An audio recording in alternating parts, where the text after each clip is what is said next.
Po tayo ng maliit na pinto mga bossing, parang pinto ng tindahan, yung maliit lang gano'n sa may tindahan. So gagawin ko lang 25 by 30. 25 by 20 na lang. Ganito lang po ako mag 45 mga boss, ito lang oh. Ganito lang po mga boss, ito si Squala oh. Yan, ito to, corner na to.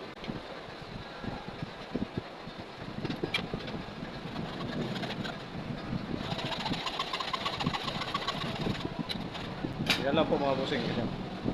Ito na lang po ginamit ko para hindi masyado malalaki ang ngipin, para pag-finish na rin. Yan lang po pag Squala mga boss oh.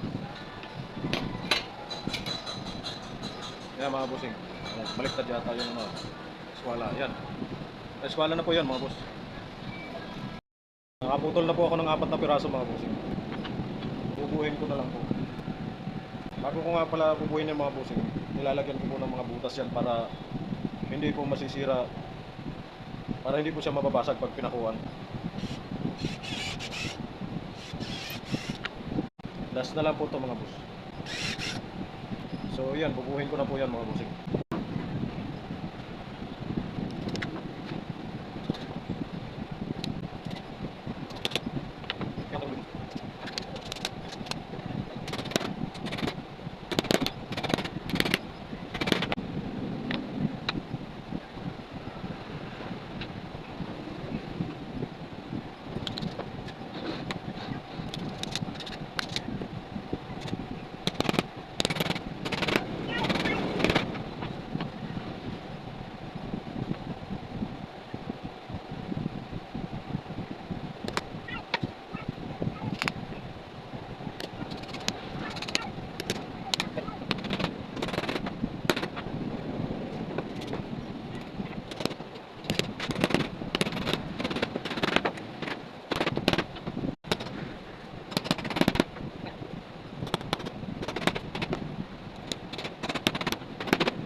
Ayan yung mga boss, kahit maliit siya, hindi po nababasag.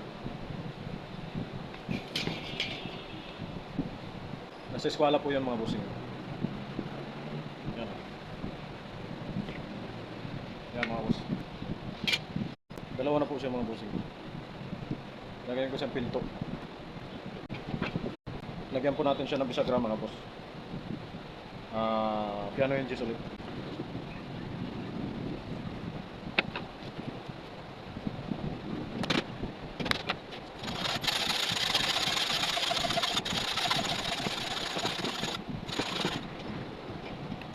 Stainless po yan mga bossing, makapal din po yan oh. Pero kaya po siya nito. Tama lang po yung allowance natin mga boss oh. Masikip na siya oh. Mukhang kakatamin pa. Bagay, pag nalagyan naman ng tornilyo yan, okay na yan.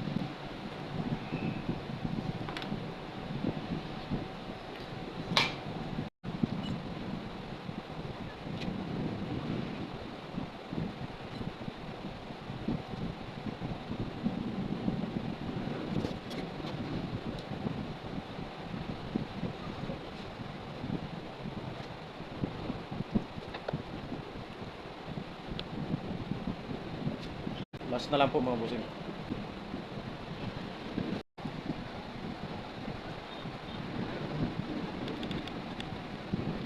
Ganyan lang po yan mga bossing. Para pagdating ko ron, sasalpa ko na lang siya. Yan. Nalagyan ko na lang ng screen ko dito, screen dito mga bossing. Okay na po mga bossing. Nalagyan ko na ng screen, pati lock. Yan. Okay. Yan lang po mga boss, tapos na po yan. Like, follow, and share na lang po mga boss. Thank you very much po.